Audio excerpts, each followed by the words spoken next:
गिबियावनो बयनिसिमबो खुलुमनायखौ जासिहरग्रोनाय थाबाय बिराद मोजां नांदों फैनानै फार्स्ट टाइम आं गगामुगआव फैनाय जादों दायो बे गगामुगनि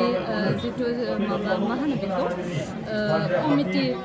आंनि गोसो गोरबोनिफ्राय रोजा रोजा साबायखर जेराव आंखौ बेहाय लिंहरनायनि थाखाय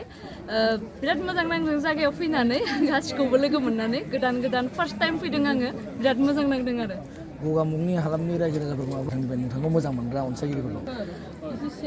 आंनिफ्राय आं बेखौनो बुंनो सानो जोङो मुभिफोर बानायो एलबामफोर बानायो थ' जोंखौ सापर्ट खालाम आरो नोंथांमोननि अननायानो जोंनि दावगानायनि मोनसे लामा थ' गासैबो बे हालामनि रायजोफोरखौ बुङो अनसायनांगौ अनसाय